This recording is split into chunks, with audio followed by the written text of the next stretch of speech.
Entrando no ar o podcast Eco Inovar, que eu sou o Luiz Felipe Nascimento, da Universidade Federal do Rio Grande do Sul. Meu nome é Cláudio Selavensky, eu sou da UDESC e de outras universidades também pelo mundo. E nós estamos aqui para conversar com 3 professores pesquisadores e eu vou pedir para que cada um se apresente e já nos conte qual a relação de vocês com as eco-inovações. Bom, eu sou Clândia Maffini Gomes, daqui da UFSM, atualmente coordeno o Fórum Internacional Eco Inovar, que acontece uma vez por ano, e este ano ele está acontecendo em outubro, porque nós estamos alinhados com a Semana Nacional de Divulgação da Ciência, né, que é promovida pelo Ministério da Educação. Na verdade, a minha relação com a inovação, especificamente, aconteceu quando eu fiz o doutorado na Universidade de São Paulo com o professor Isaac Crianças, com meu orientador, que na trajetória de vida dele tem sido uma das pessoas, um pioneiro, né, em termos de criação de institutos que estudam a inovação e tal. E esse caráter de pioneirismo dele se estendeu para a questão da sustentabilidade. Então, lá pela início da década de 90, quando poucos falavam sobre isso, até antes disso, ele já sinalizava que esse tema seria bastante importante, né? Então, é interessante a gente ver que o tema ele é bem, em outras áreas ele é discutido há muito mais tempo, né? Mas na administração ele começa assim, a ser mais difundido, ser tratado nos cursos, nos currículos, talvez aí para essa... No início desse século especificamente, Isso. Tanto que ele criou o INGEMA, né, que é o Encontro Nacional de Gestão Socioambiental, que começou há 21 anos atrás, né? E ainda nessa época era pioneiro. Felipe foi um dos parceiros da época também do INGEMA. E aí eu terminei então o meu doutorado em 2007 e eu queria manter a minha relação com o professor Isaac, que hoje é profissional e pessoal também, ele é um grande amigo.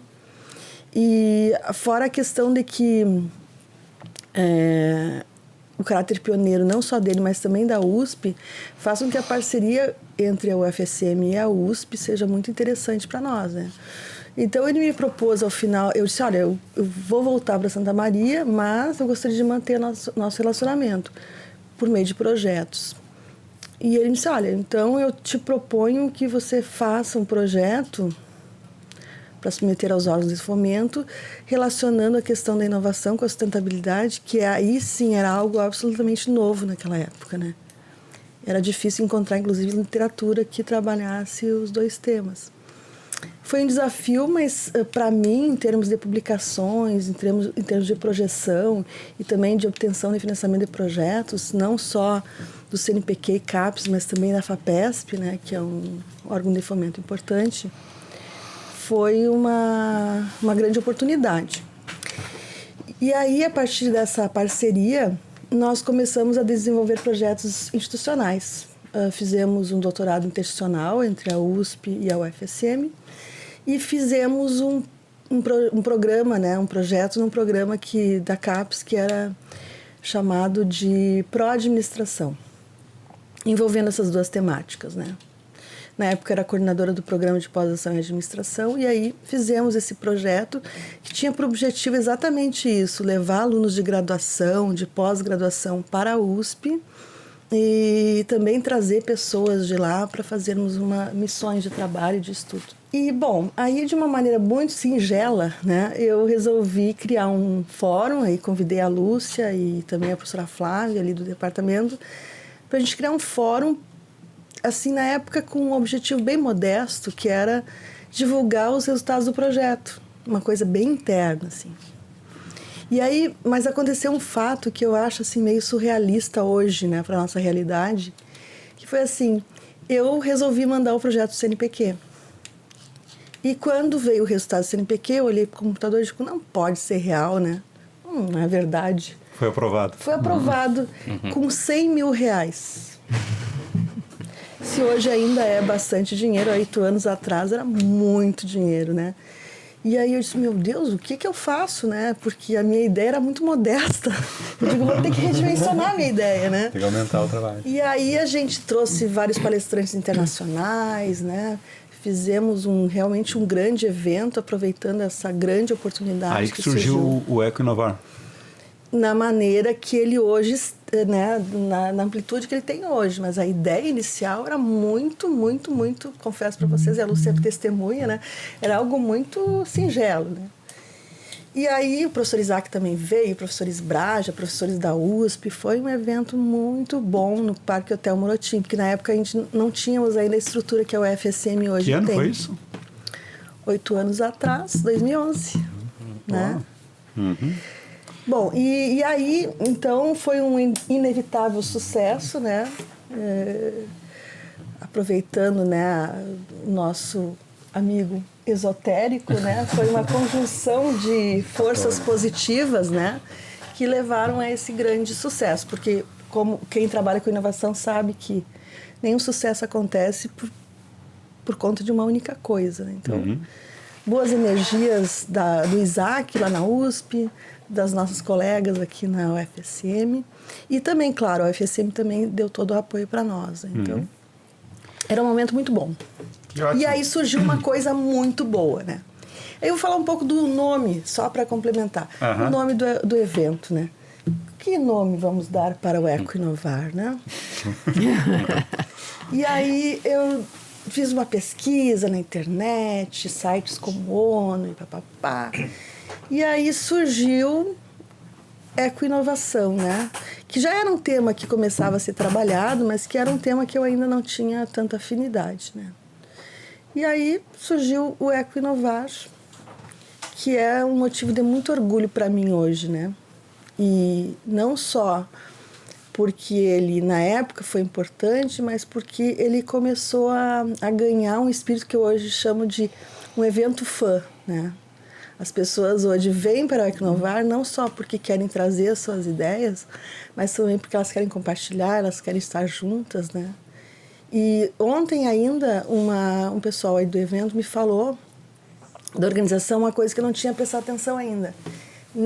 Este ano foi o ano que mais tivemos trabalhos de outras áreas.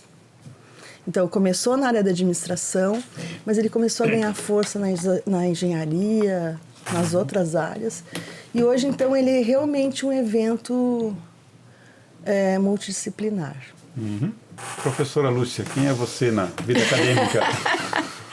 Quem é você na vida acadêmica? Eu, atualmente, né, professora voluntária do PPGA, já aposentada da UFSM, mas mantendo minhas atividades também como secretária de Educação do município de Santa Maria. E como você perguntava, né, como surgiu essa questão da eco-inovação na nossa vida, né? Eu comecei a uma conversação com essa área lá em... nem vamos lembrar muito tempo, assim, porque senão a gente fica, né, com muitos anos atrás e tal. Mas foi com uma disciplina do curso de administração que era ética administrativa. E na época eu, como não ia trabalhar muito o contexto filosófico da disciplina, eu comecei pensando no que as empresas teriam que fazer dentro do contexto da ética, né? E aí apareceu muito essa perspectiva da ética nos negócios e foi a primeira inserção que eu tive com, digamos assim, iniciativas, projetos na área que hoje a gente entende, Na né? época não falava em sustentabilidade ainda. Hoje a gente entende como sustentabilidade, né? E a questão da sustentabilidade foi tu, né, Felipe? Em 2006 eu fiz a disciplina do professor Luiz Felipe, né, quando eu estava no doutorado. E aí, a partir dali, é que a gente buscou essa aproximação, né, com a questão da sustentabilidade. Depois eu fiz a minha tese de doutoramento envolvendo a questão dos recursos hídricos, embora não fosse a temática da sustentabilidade num primeiro momento, foi essa questão que envolveu lá uma pesquisa nos comitês de bacias hidrográficas, também um tema na época bastante incipiente, emergente. Eu lembro que uma vez eu fui para um evento fazer uma palestra e tinha só um assistente para minha fala, porque não era algo que estivesse, né, presente. E a questão da ecoinovação, também, né, a gente teve muita aproximação pelo trabalho da Clândia, que foi, né, a pioneira, vamos dizer assim, no PPGA. E a partir dali, no grupo de pesquisa, que hoje, para nosso orgulho, esse grupo tem o nome Ecoinovar, né, que é uma marca que se consolida e se consolidou já como um espaço de, vamos dizer, congregação de todas essas questões, né? E desde então a gente vem procurando colocar a ecoinovação em tudo que se faz, né? Hoje, por exemplo, estamos na Rede Municipal de Ensino, onde eu tenho a honra de ser a secretária de Educação. Nós temos um evento que encerra as atividades do ano letivo, que se chama Espaço Educar e Empreender, onde nós trazemos para dentro desse evento todas as questões de inovação e sustentabilidade que são discutidas nas escolas no ensino fundamental. Então, acho que isso é uma coisa assim, muito, muito interessante hoje, no momento que a gente está vivendo, é fazer essa ponte entre a universidade e tudo que se trabalha aqui com a inovação lá no ensino fundamental, né? E a mostra científica que vai acontecer hoje à tarde é um exemplo disso, né? A gente teve, acho que no primeiro ano, 1 ou 2 trabalhos da rede municipal, e hoje a gente tem escolas que se preparam para participar da feira, né? Então, é um tema que ele cada vez mais ele nos traz desafios. Esse próprio espaço que está se criando dentro do Ecoinovar é uma demonstração de que esses 3 dias são destinados e todas as pessoas que vêm, elas procuram fazer esse tipo de busca, de desafio. Ontem ainda conversava com um grupo que estava lá no projeto do professor Ítalo, que trata, né, do empreendedorismo, e alguém me disse lá, construindo com as canetas 3D e todo aquele trabalho lá, que gosta de vir ao Ecoinovar justamente por isso, né? Porque no Ecoinovar tem ecoinovação. Mas eu queria ouvir o professor João Zamberlan, né, que já tem uma experiência aplicada, né, consegue. Então, nos conta um pouco aí, João. Então tá. Quem é o João Zamberlan? O João Zamberlan, diferentemente dos meus colegas, meus mestres aqui, eu sou engenheiro agrônomo, né? Sou professor da Unicruz, sou professor dos cursos de agronomia e de engenharia ambiental e sanitária.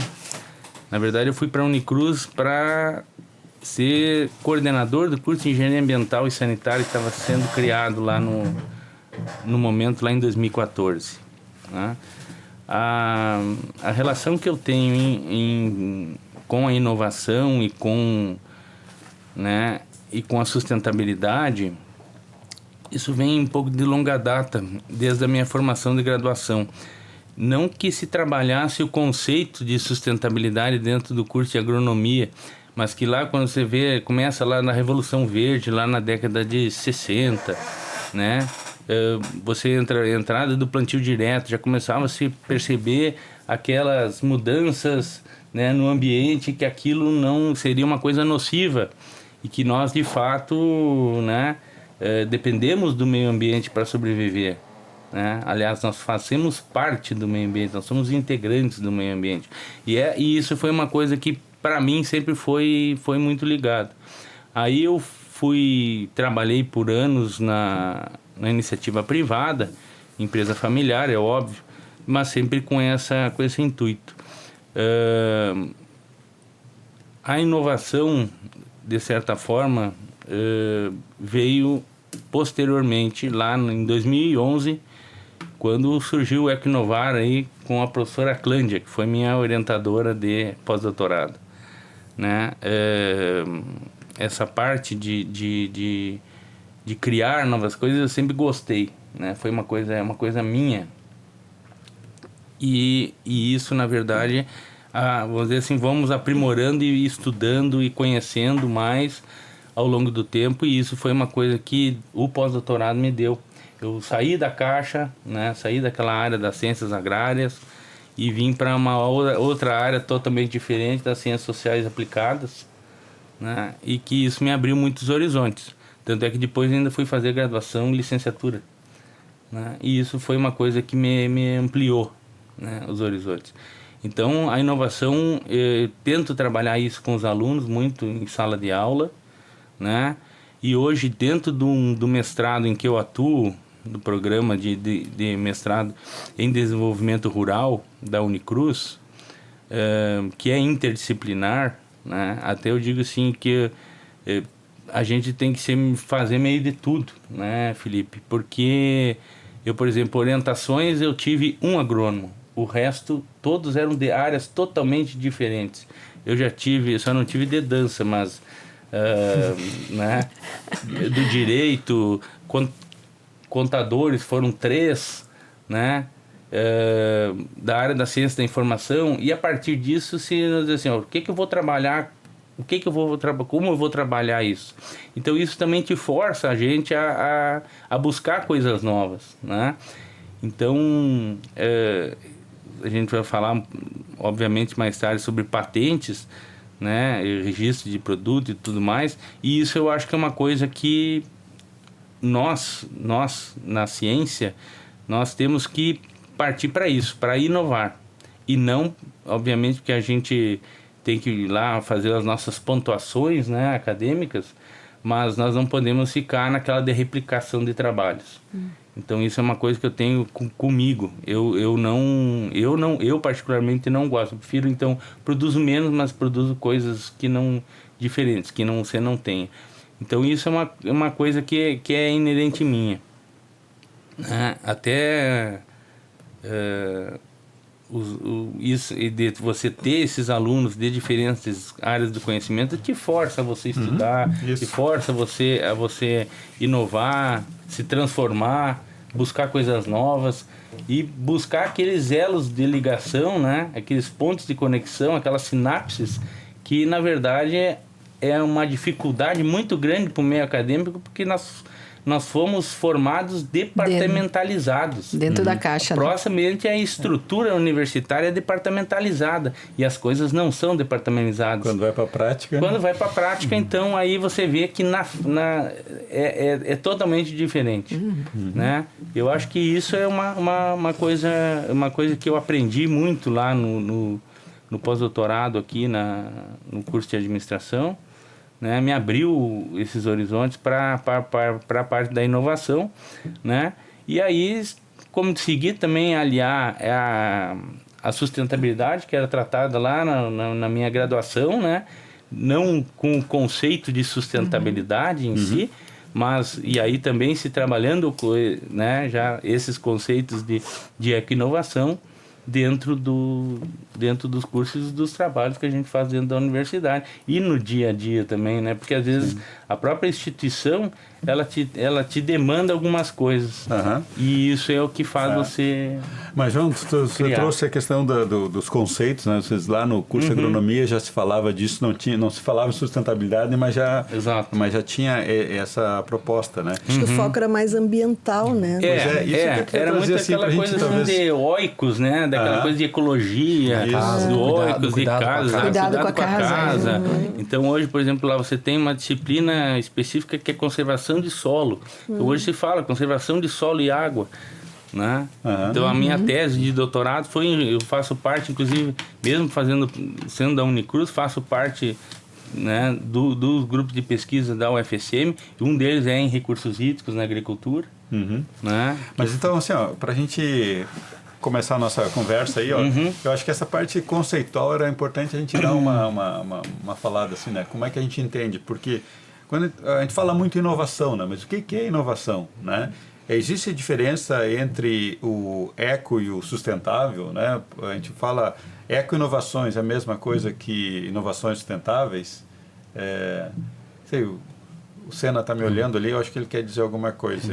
Também, além do conceito, então o porquê e o para quê da eco-inovação. Então, hoje se fala muito, né? Então, inovar, necessidade de inovar, mas o porquê. Por que é necessário inovar? E aqui nós estamos dentro de uma área acadêmica e de uma área de educação, né? Então a professora Lúcia traz isso também para a educação municipal. Então, por quê? Por que é necessário inovar e para quem? E para quem? Quem é o beneficiário dessas eco-inovações? Então dentro dessa ideia conceitual, né? Então, o que é o conceito da eco-inovação e a que se destina? Uma coisa que eu estava pensando enquanto o João falava, é que assim, eu acho que o início de tudo é o seguinte: a inovação ainda é um termo muito mitificado. Uhum. As pessoas acham que inovar é como Einstein, né? Descobriu uma evolução. Isso não é para mim, é só para os gênios. Então, assim, inovar pode se constituir em pequenas coisas, né? Modificações de processos, inclusive. Então, quando o João disse, eu sempre gostei de fazer diferente, né? Eu acho que isso é uma coisa que sempre alimentou a minha parceria com a Lúcia, por exemplo, né? De 20 anos, né? A gente nunca fugimos de fazer diferente. Não, a gente sempre tentou pensar como eu posso fazer diferente, né? Então, não nos tornamos Einstein, obviamente, né? Mas a gente tentou incorporar isso no nosso modo de pensar. Né? E eu sempre digo em sala de aula, assim, é muito interessante, né? Eu peço aos alunos, levante o dedo quem acha que é criativo. Ninguém levanta. É absurdo. Tem um que levanta o dedo assim, muito timidamente, né? Com medo de dizer. Nossa, a criatividade é inerente a qualquer pessoa, né? Só que tem que se abrir, tem que não ter receio de ter a rejeição, de que as pessoas acham que não está bom. Muitas vezes essa própria criatividade ela é podada, vamos dizer assim, Sim, né? pelo medo de errar, né? Pelo medo de errar e tudo. Então aí a pessoa fica receosa de, eu não, né? Isso não é para mim, né? Eu acho que o próprio sistema de ensino torna isso, né? Porque a gente lê muito assim que só inova quem erra, né? Exato. Porque se a pessoa não tiver medo de errar, ela nunca vai inovar. Quem está disposto a correr o risco, né? Existe a pedagogia do erro, né? E a gente está muito ligado à pedagogia do acerto, né? E muitas vezes perdemos essa ideia da pedagogia do erro. Porque muitas vezes no erro é onde nós paramos e olhamos o que deu errado ali e tentamos consertar. Às vezes acertamos e nem sabemos por quê. Né? Acertamos a ideia e deixamos, colocamos lá, ok, acertamos, e não fazemos uma análise crítica do porquê acertamos. E o erro, ele traz, então o erro ele é pedagógico nesse sentido de mostrar os caminhos. E a inovação, ela ocorre até surgir uma ideia, né, que realmente emplaca. Muitos erros talvez muitas ideias não... A gente só conhece o sucesso, as coisas que deram certo, né? Mas antes disso, tentou muitas vezes, né? Errou muitas vezes. Vários casos assim, de organizações, né, se a gente olhar, que foram tentando, ou até mesmo inovações que surgem a partir de erros também, né? E a outra coisa que a gente tem que pensar é a inovação também tem um parâmetro, né? Então, eu estava falando da questão do Einstein, né? Uma inovação de ruptura, o Uber, uma inovação de ruptura. O smartphone, ruptura. Mas assim, por exemplo, se o nosso ônibus aqui em Santa Maria não tem ar-condicionado não é uma novidade, né? Mas se ele for colocado no ônibus Santa Maria, ele uma inovação vai ser uma inovação ônibus Santa Maria. Aqui. Então, essa... contextual, né? Exatamente, ela depende do contexto que você está, né? Na África, muita gente usa ainda muito aquele tanquinho. Então, uma máquina mais moderna pode ser uma grande novidade. Então, aí entra um pouco nessa perspectiva do conceitual ainda, né? Do porquê e para quê, né? Eu acho que isso está muito ligado à nossa própria necessidade. Aí vem a questão da sustentabilidade, né? Hoje, de que a gente pense em inovações que nos levem vamos lá, retomar o conceito inicial de cuidar da casa, né?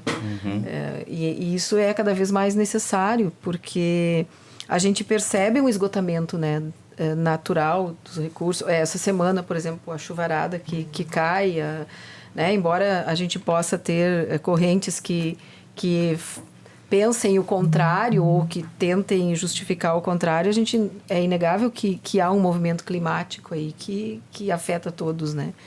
E então a ecoinovação ela vem junto, né, com essa perspectiva de eu não consigo mais separar uma coisa da outra. Quando você pensa em sustentabilidade, você pensa em inovação. Sim. E quando você pensa a inovação, ela tem que se voltar para, né, a sustentabilidade e esse cuidado, né? Até porque eu acho, né, Lúcia, as coisas que nós, no nosso cotidiano, nós viemos fazendo, elas já não deram certo, a nossa geração. A gente já está vendo isso. Né? Então, essa necessidade de que você tem de mudar um contexto todo, né? De utilizar novas matérias-primas ou de reaproveitar determinados materiais, né? Então, isso é uma necessidade premente. E isso aí é aquilo que reforça isso que você está dizendo, que é difícil de você separar a inovação da sustentabilidade, porque uma puxa a outra. Tá, mas então deixa eu fazer uma pergunta aqui que acho que deve estar na cabeça de muitos dos nossos ouvintes também. E essa inovação que estimula o consumo, ela é... Vocês estão dizendo que inovação e sustentabilidade é difícil separar, né? Mas não tem aquela inovação que visa aumentar consumo e aumentar impacto ambiental? Como a Clândia comentou do smartphone. O smartphone é uma inovação, mas o recurso necessário para se produzir um smartphone é enorme, né? Então, são inovações que acabam gerando também impactos. Claro que o uso dele pode reduzir, pode ter aplicativos que como você até tinha comentado, de aplicativos que gerenciam recursos, etc. Mas a produção e o uso e o consumo e também a questão da obsolescência de um produto como esse também é algo impactante. Como é que vocês veem essa questão, esse paradoxo, né? Eu acho que esse é o desafio, né, Lúcia? É um grande paradoxo de hoje, né? Você pegar, por exemplo, lá, eu tenho um smartphone, aí você pega um computador, né? Ele tem um ciclo de vida determinado já. E hoje, em função das mudanças, elas estão ocorrendo muito rápidas. E daqui a um pouco eu estou gerando lá, o que eu faço com o meu smartphone, que agora o programa X, o software que ele utiliza, ele já está obsoleto, ele já não funciona como funcionava antes, vai para o lixo. Né? Essa é a demanda que eu acho que a sustentabilidade traz para dentro da inovação. Às vezes assim, o que eu faço com esse material? Poxa, esse material eu tenho que cair, aí nós vamos cair na economia circular. Onde é que eu vou? O que eu faço com esse material? Então, você tem essa linha de pensamento da inovação do consumo, né? E as coisas, obviamente, o computador, por exemplo, uma coisa, eu compro um computador hoje, daqui a 5 anos ele já está obsoleto, o que eu faço com ele? Né? Eu acho que é isso que quando a gente fala assim, da inovação e sustentabilidade juntas, no meu ponto de vista, é o que a gente precisa estimular em todos os níveis que a gente possa fazer isso, né? Porque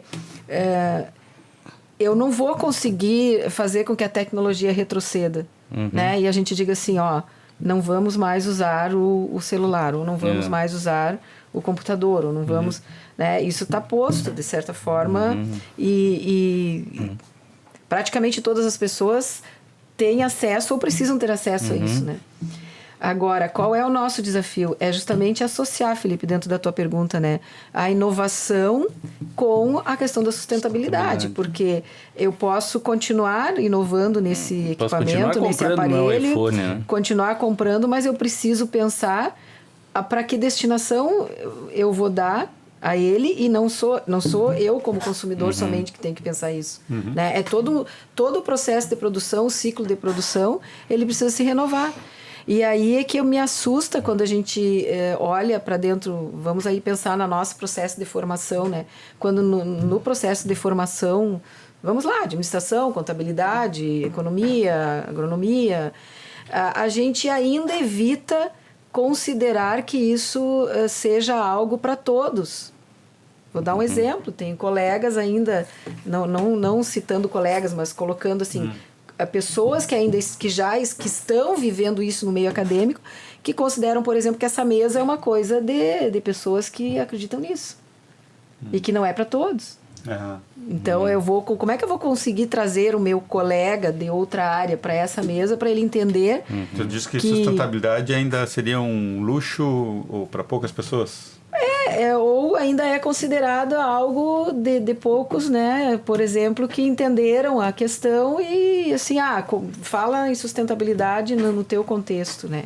Isso é pro fulano, isso é pro Beltrano. As pessoas não incorporaram como algo que tem que ser para mim e eu tenho que pensar até o que eu vou fazer com a lâmpada que eu compro no supermercado depois que eu não usar mais ela. Eu acho que tem um pouco, se baseia nesse conceito de que tudo que tem apelo ecológico é mais caro e é para quem tem dinheiro, né?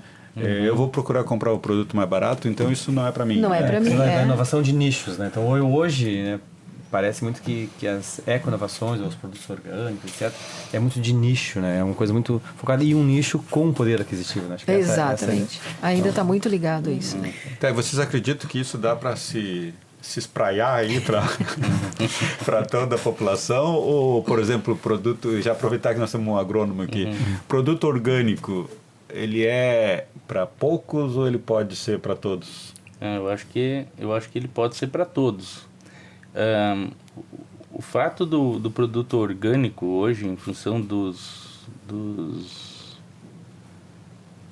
produtos os alimentos que nós consumimos no dia a dia, né? Eles têm um viés de produção. Ou seja, hoje ele é dependente basicamente de defensivos, né? E em função da grande escala né? E isso, os SIDAs, né? Que a gente fala, né? As próprias empresas, eu acho, produtoras desses produtos, elas vão acabar que é SIDAs? Não, o que o pessoal diz, os herbicidas, os inseticidas e os SIDAs. Os homicidas. Ontem eu ouvi durante o evento o termo ODs.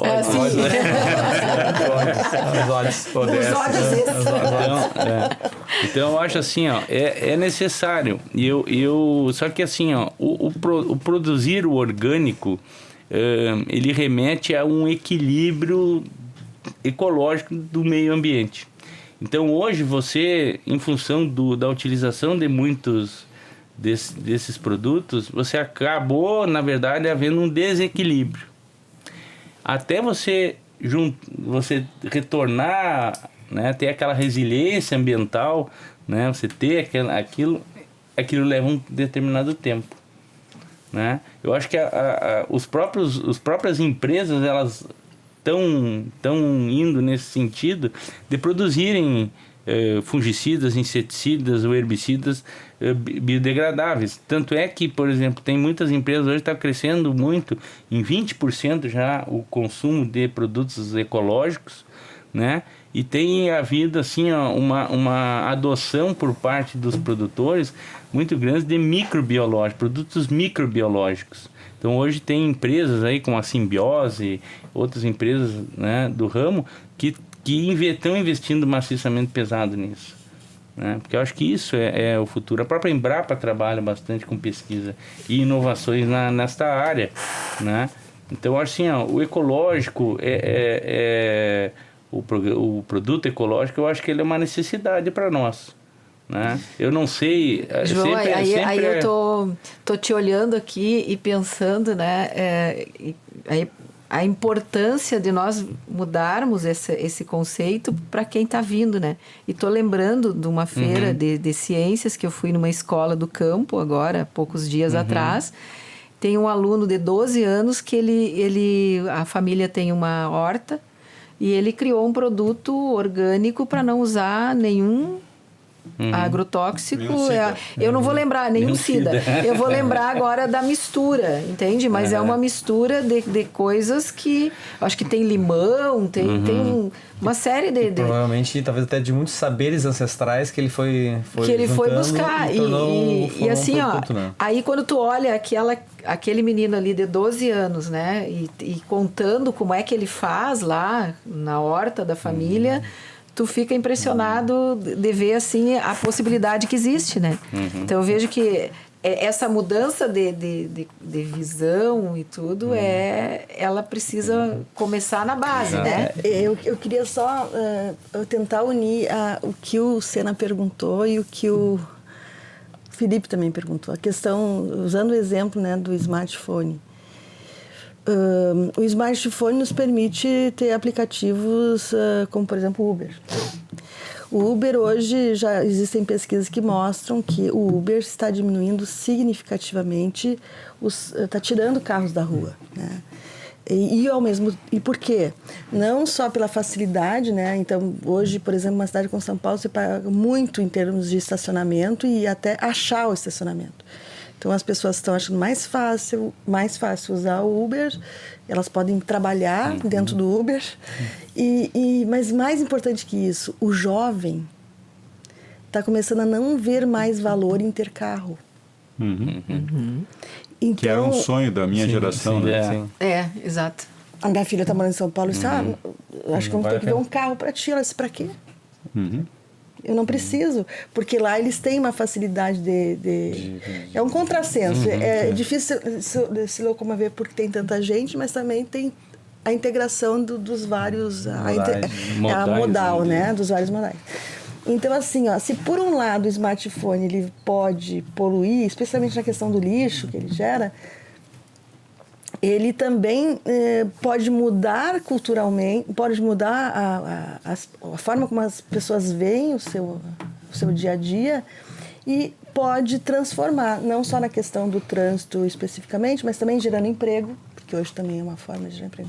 Então, acho que a gente tem que pensar, enquanto vocês falavam, eu estava pensando numa certa dança no tripé, né? Existe uma dança no tripé. Que tripé? Da sustentabilidade, né? Quando passa social, econômico, né? E ambiental, porque você pode daqui a pouco aumentar mas você pode melhorar o outro indicador, né? Então a gente já não está mais vivendo uma situação em que seja tudo muito exato, porque aí nós vamos ter que fazer escolhas, né? Nós vamos usar o copo de papel, a gente vai usar o copo normal, né? Então, assim, são situações que eu acho que vai mudar. Mas, só terminando a pergunta dele, eu acho que a cultura é a grande questão. Né? E a cultura começa lá na base da minha feira de ciências lá. E também, mas a gente não pode ser ingênuo na questão econômica. Sim. Quando a sustentabilidade começa a ter essa relevância na empresa, por que a partir dos anos 2000 ela começa a ser fortemente discutida? Porque a gente começa a ter certezas que na década de 60 não se tinha. E uma certeza que temos hoje é que os recursos são escassos e que alguns vão terminar. Então, não é mais uma questão assim, eu quero ser sustentável. Eu preciso ser sustentável. Eu preciso fazer mais com menos. Então, eu dou uma disciplina, eu gosto muito, eu dou teoria geral da administração. E a primeira coisa que eu digo para os alunos é o seguinte: esqueçam o romantismo. Vocês têm que olhar a teoria administrativa do ponto de vista econômico, porque é o econômico que obriga as pessoas a mudarem. O ideal seria que elas mudassem por uma opção, culturalmente, mas é o econômico que faz. E daí eu trago assim para dentro do nosso processo duas palavrinhas que eu acho que são uma das coisas que me faz pensar muito, que é o ciclo reverso, né? Explica para nós. Quando falo economia circular, eu naturalmente tenho que pensar no reverso. E aí eu posso falar em logística, ou o que for, mas essa ideia de que se eu produzi, fui e utilizei alguma coisa até um determinado ponto, eu tenho que pensar como é que isso retorna para esse ciclo de produção. E aí, neste retorno para esse ciclo de produção, vocês imaginam quantos tipos de negócios que nós ainda nem pensamos e que, pior ainda, nossos alunos e estamos formando pessoas que não estão refletindo sobre isso, não estão parando para pensar que muitas vezes o econômico para eles, né, a grande sacada não vai estar mais naquela linha de produção, mas vai estar num processo de reversão do ciclo produtivo. Então, eco-inovações são oportunidades de negócio. Exatamente. Mas, Siena, diga aí. Podemos dizer que sim. Não, então assim, a gente está dentro do Fórum Internacional Econovar e o tema, né, dessa edição é Em Busca de um Futuro Inclusivo e Inovador orientados aos ODS, aos Objetivos do Desenvolvimento Sustentável. Então, ao longo da nossa história, e nós estamos aqui numa mesa aqui já com professores que têm uma caminhada com esse tema, ao longo da história vai se colocando agendas. Então, eu me lembro que há um tempo atrás era a Agenda 2020, teve a década da educação para a sustentabilidade, 2004 a 2014, e agora nós estamos na Agenda 2030. Né? E opa, já está próximo. Já está próximo. Né? Então, e a Agenda 2020, né? Já tá 2020 já foi. Já foi. Então, essa que é a questão que eu gostaria de colocar aqui na mesa. Né? Qual o papel dessas agendas nesse sentido de realmente existe um avanço na questão ambiental, na questão social, a partir dessas agendas, a partir da década de educação para sustentabilidade, e eu e o Felipe, nós participamos de alguns eventos lá no início da década da sustentabilidade, colocando a universidade frente aos desafios da sustentabilidade. Então, o que vocês percebem como é que isso reflete na prática? Reflete na educação, reflete em produtos. Qual é a percepção de vocês olhando ao longo do tempo, né, ao longo desses anos, desses 20, 30 anos de preocupação ambiental, né, e a Cláudia trouxe bem isso, a questão de que hoje é uma necessidade, mas também já se falava 20 anos atrás que era uma necessidade, que a gente precisava agir há 20 anos atrás, que não temos mais tempo de esperar, e aí foi passando e fomos empurrando, e agora nós estamos empurrando aí 10 anos para frente com tu acha que com o tempo nós vamos estar falando na Agenda 2040 2050. já chegou a 2030. 2050. Não, exatamente. Nós não. Então são agendas, mas como é que isso, na visão de vocês, como é que isso está se refletindo e se realmente essas agendas têm algum impacto positivo e quais são os impactos? E se vocês pudessem trazer elementos práticos dessas agendas e o que ocorreu aí assim, o que mudou nos últimos anos? Nos últimos anos. Aí, principalmente a Agenda 2020, ela foi avaliada para se fazer a 2030. A década da educação para a sustentabilidade foi avaliada para fazer a Agenda 2020. Como é que vocês percebem isso ao longo das práticas de vocês, principalmente o impacto prático dentro das instituições de ensino e também isso repercutindo na comunidade e no meio externo da universidade? Nós tivemos um painel ontem no Fórum Internacional Econovar, que era exatamente sobre os ODS, mas os ODS nas universidades. E tivemos a presença do pró-reitor da extensão daqui da universidade, que tem uma proposta de trabalho bem forte nessa área, e também a professora Luciana da UPF, que também falou das práticas na universidade dela. E esse assunto veio, né?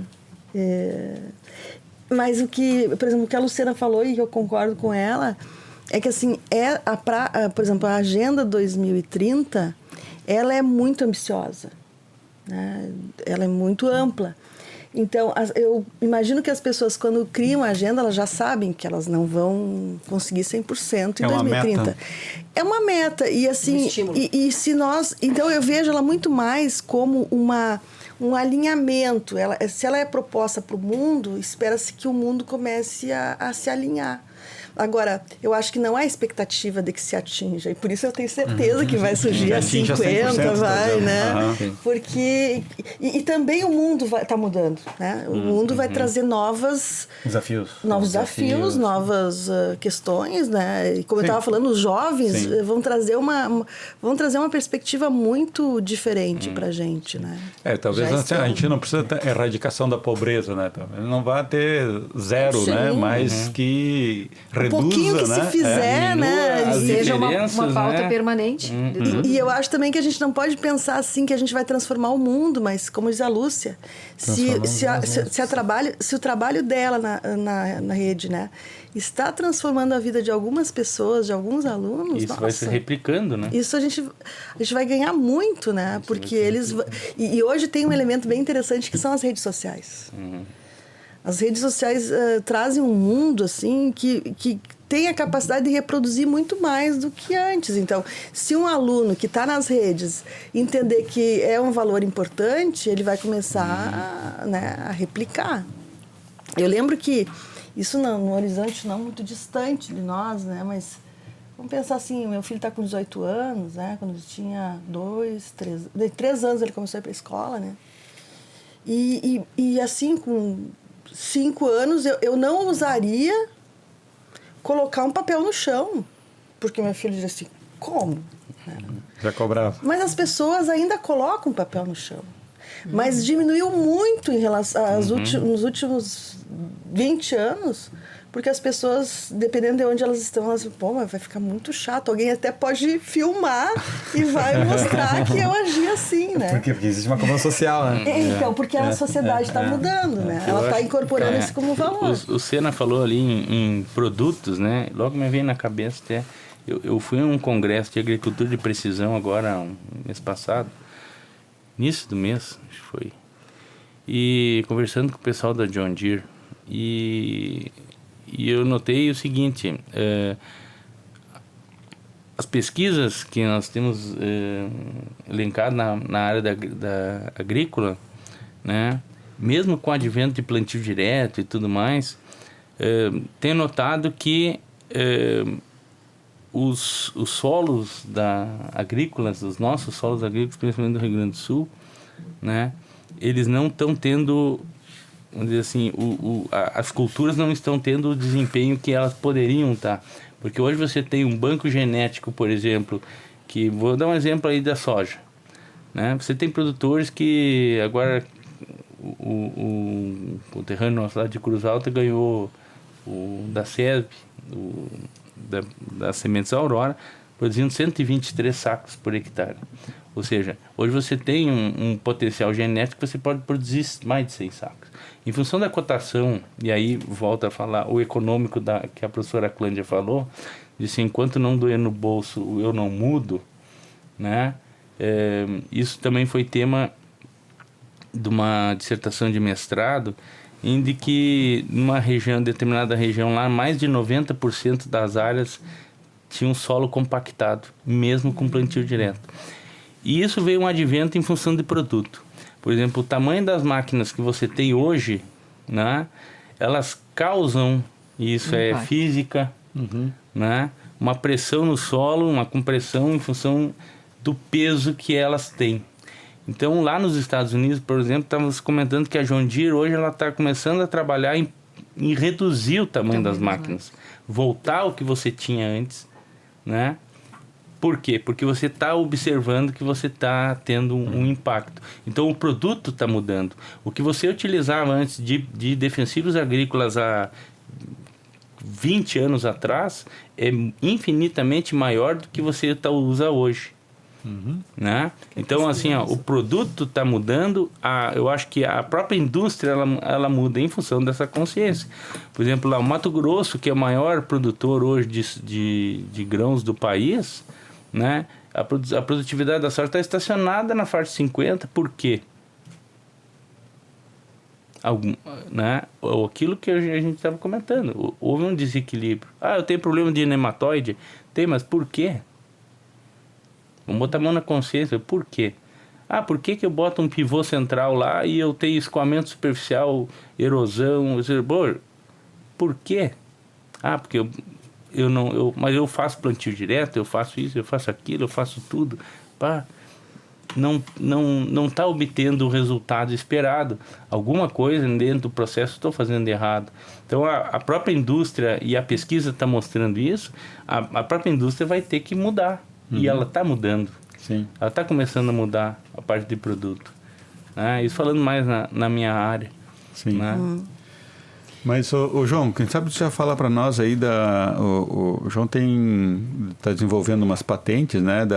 Para mostrar também como é que toda essa teoria vai para a prática, né? Pode nos falar um pouquinho dos teus projetos? Bom, assim, dentro da universidade, é uma universidade pequena, uma universidade que não tem muito recurso, né? É uma universidade comunitária. Então, a gente tem que criar, né? Então isso é uma condição sine qua non dentro lá da universidade, né? Então, e você tem a gente está dentro de uma área em que, por exemplo, na área que eu atuo, é a maior área irrigada, por exemplo, por aspersão do estado do Rio Grande do Sul, é a região onde eu estou inserindo. Que é Cruz Alta. Tá? Aí você pensa, lá tem uma bacia leiteira muito grande. A Emater, que é a empresa de extensão do Rio Grande do Sul, chegou na universidade e disse, olha, nós estamos com problemas lá, ligados ao ambiente também, porque está havendo, em função das áreas serem dobradas, o relevo ser dobrado, né? E nós temos problemas de erosão, os produtores não estão conseguindo ter, né? Mesmo com sistemas de irrigação, eles não estão conseguindo obter o desempenho, né, esperado dentro do produtivo, né, esperado, né, nessa produção de matéria seca das pastagens e tudo mais.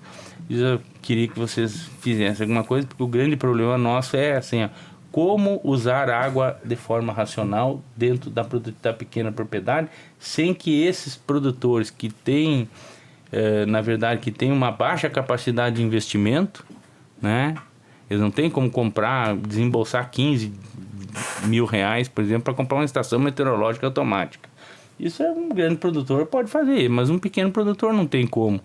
Outra coisa é que eles estão localizados num local onde você não tem internet, eles não têm acesso à internet.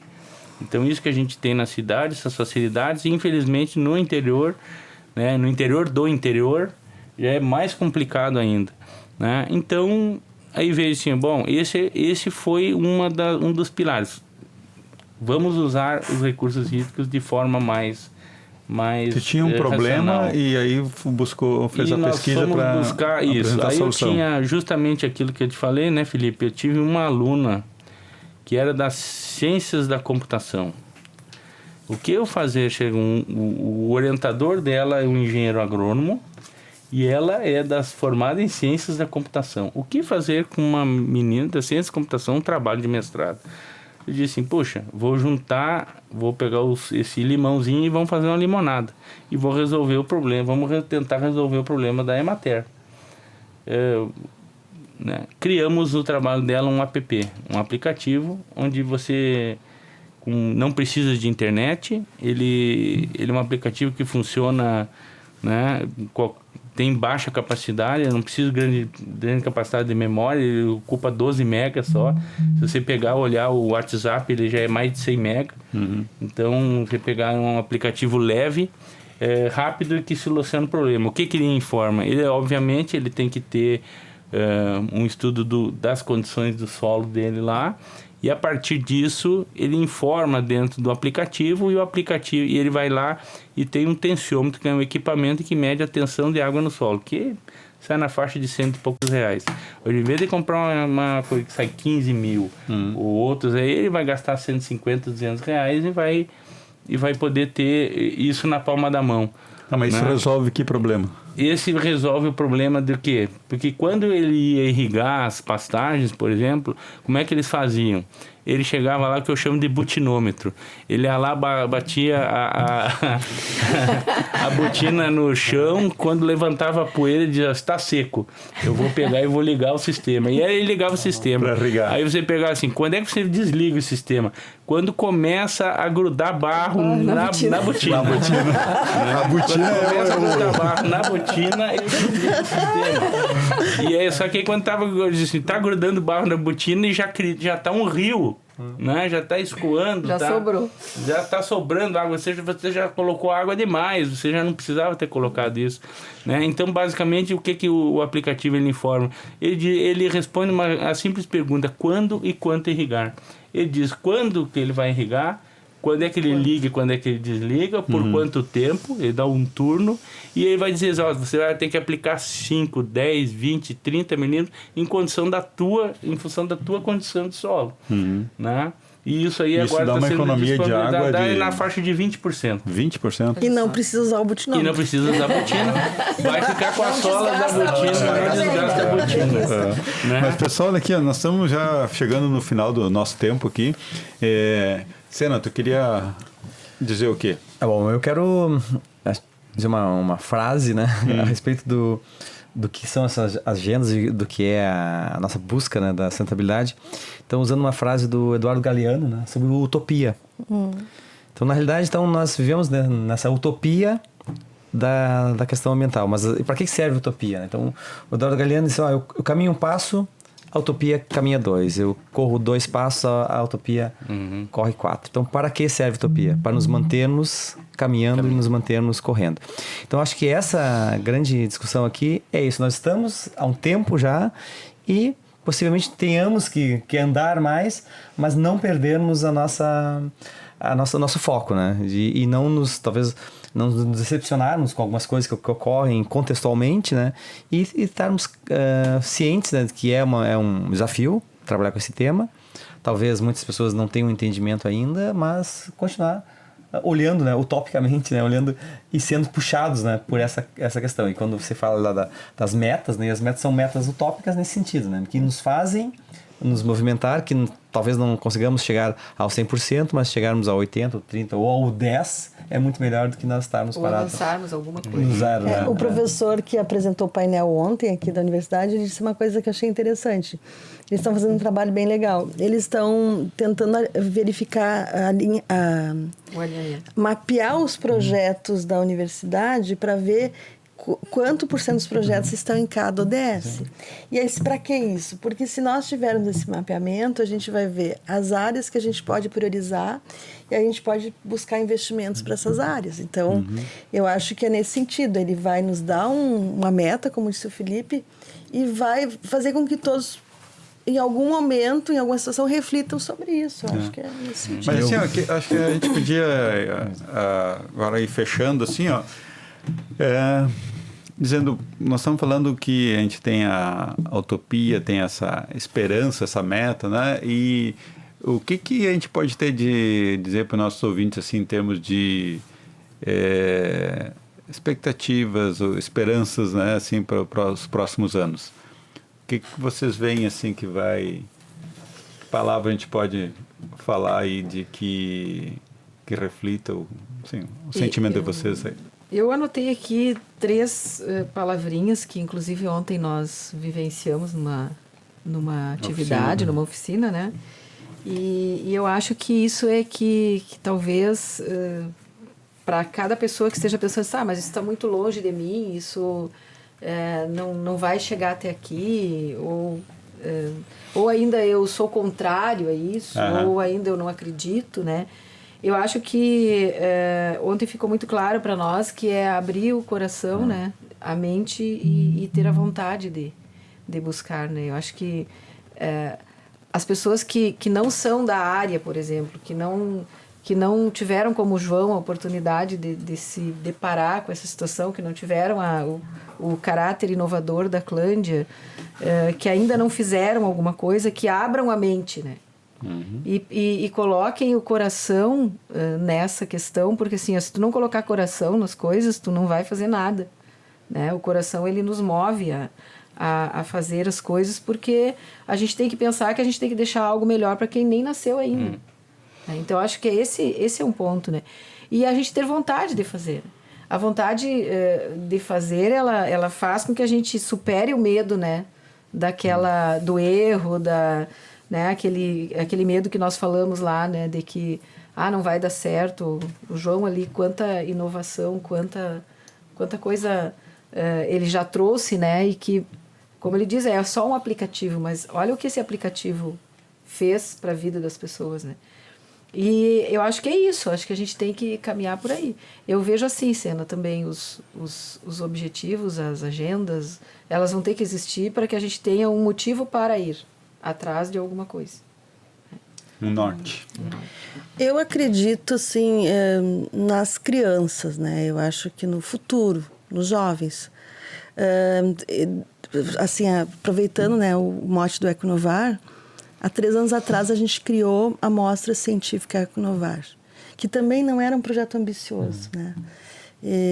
Por que ele aconteceu? Porque eu vi um edital no CNPq que financiava mostras científicas e eu disse, mas eu posso trazer o pessoal, os alunos para dentro da universidade. A oportunidade estava ali.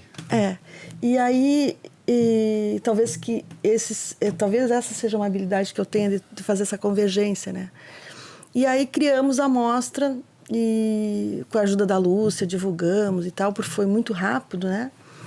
E aí conseguimos 3 trabalhos para serem apresentados, né? Poucos trabalhos. E hoje nós estamos com 30.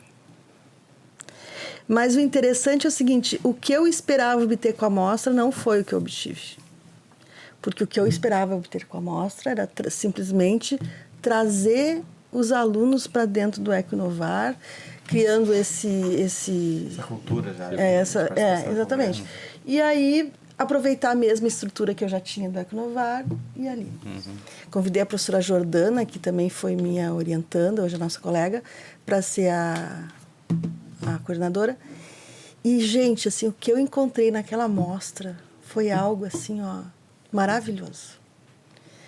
Porque eu fiquei pensando assim, eu posso não transformar a vida de uma criança, mas eu tenho que inspirá-la a pensar que ela pode chegar lá. Eu tenho que dar esperança para essa criança.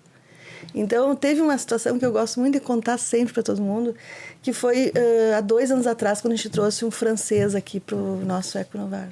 Né?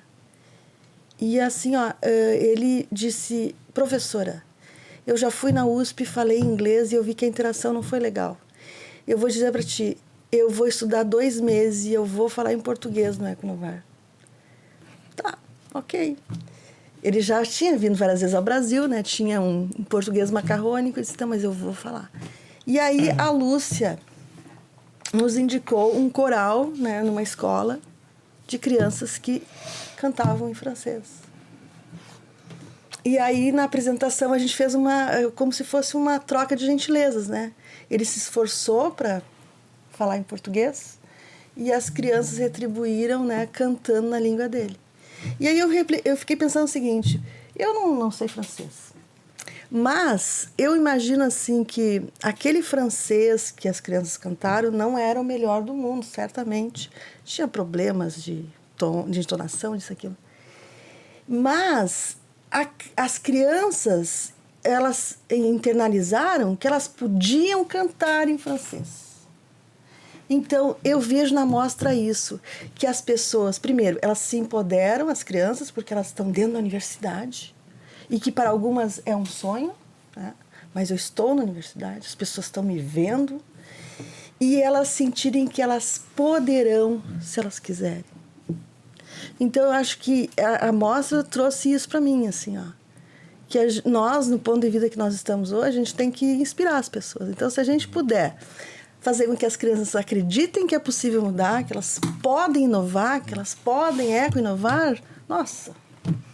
Clândia, somo aí bem rápido para encerrar minha fala. O ano passado, eu tinha um evento de empreendedorismo aqui na universidade e a gente veio assistir, era tipo um TEDx, assim, algo. E aí me chamou a atenção que veio uma das pessoas que foi convidada para fazer a fala, ela disse assim, que ela estava muito impressionada, porque na semana anterior ela estava no Japão e ela foi numa mostra científica lá e tinha crianças de 4 anos, 5 anos expondo trabalhos. E aí eu conversei com a pessoa que estava do meu lado, não lembro quem agora nesse momento, e eu disse assim, nós teremos agora em novembro a mostra científica dos nossos alunos da rede municipal. Lá até o bebê expõe trabalho, não precisa ir no Japão para assistir isso, né? E aí, então, é isso. Eu acho que a fala da Clândia ela resume tudo, né? A gente deixar o legado e a gente mostrar que é possível, né? Então, já aproveito para convidá-los, né? O Felipe vai estar aqui conosco, dia 5 e 6 de novembro, para a gente estar nesse espaço, que é sensacional. Então, assim, eu gosto hoje, vou dizer para vocês, gosto muito do Ecoinovar. Tenho orgulho dele. Mas eu adoro a amostra. Porque assim, ó, aquelas crianças de 8, 10 anos, assim, ó, é uma coisa... Vocês vão ver hoje. Eu acho que a gente tem que, vamos dizer assim, educar ou mudar a consciência em função do exemplo. Né? Em função do exemplo. A gente quando entra quer, e a gente às vezes fala, eu até às vezes falo, eu mesmo me penitencio de, pá, mas esses meus filhos, né, que são de uma outra geração, dizem assim, poxa, eles querem tudo pronto, né? Eles querem tudo para já e pronto, né? Eles não... E eu pego os alunos, às vezes, eles chegam lá e nós lá criamos um laboratório, transformamos, na verdade, um laboratório que era de farmácia, de química, num laboratório de hidráulica. E agora, quando a Clândia falou, eu disse assim, que quando os alunos entram no laboratório, eles olham e dizem assim, puxa, mas o senhor fez isso aqui só com restos? Eu peguei a base, que era o laboratório de química, e transformei ele todo em... O que tem de novo aqui é os vidros, né? E o resto é tudo reaproveitado. E quando foi o MEC lá, até para as engenharias, eu me lembro que eu que sou o coordenador do laboratório, na verdade, eles me chamaram lá de, o pessoal do MEC tá aí. E eu disse, tá, mas quem são? Ah, não, são professores da tua área. Eu já tremi todo, porque, puxa, esses caras vão ver aqui, mas será? Vão ver um laboratório feito em casa, né? E os caras chegaram lá e enlouqueceram pelo laboratório. Mas, cara, você pegou e fez isso aqui, até essas bancadas, são 3 bancadas, foram criadas lá, né? E eu digo assim, por exemplo, uma delas até foi meu orientador de doutorado, o professor Adroaldo, que também é outro cara que me incentivou muito também. Ele é uma pessoa muito criativa também. E um pouco eu trago isso dele, por isso que eu digo, os exemplos, né? O exemplo dele, do professor Adroaldo, da professora Clândia, da Lúcia, né? E de você viver isso, essa inovação, viver essa sustentabilidade o dia inteiro, né? E isso você vai passando para os alunos, né? Isso, na verdade, você vai transformando ao pouco, você vai colocando uma sementinha lá dentro do fundo do coração dele lá, e aquilo vai crescendo, crescendo, crescendo, e aquilo vai se disseminando, né? Vai se disseminando. Quando vê, você mudou uma realidade. Dá tempo de eu contar uma historinha no final, que é assim, que eu acho bem legal, né? A mostra, né? A primeira mostra a gente conseguiu esse financiamento CNPq que dava 3 bolsas de iniciação científica júnior, R$100 por mês, 12 meses. Só que a gente teve um problema, aí premiamos os melhores trabalhos, e aí mas deu um problema técnico e operacional no CNPq, a gente não conseguiu implantar as bolsas.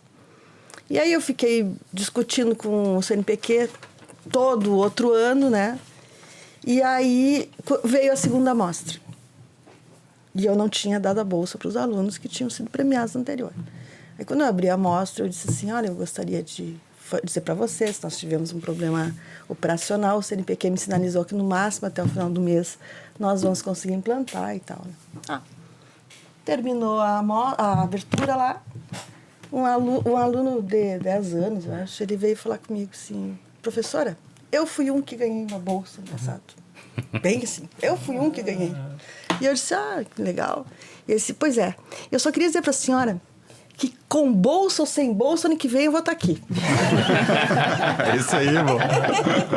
Então, assim, foi muito legal. Sena, diga aí.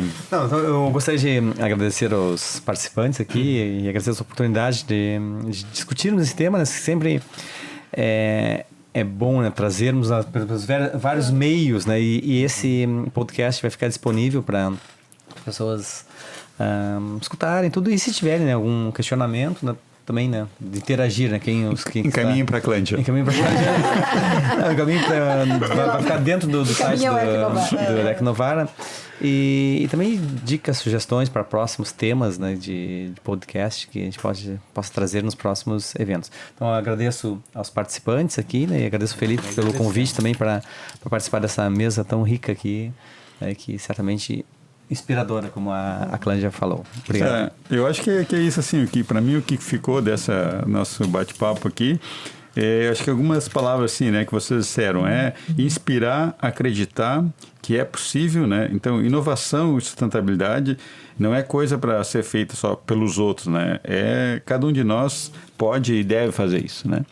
Acho que a gente conseguiu, assim, em pouco tempo, pegar muitas as experiências de vida de vocês, né? E espero que isso inspire nossos ouvintes aí.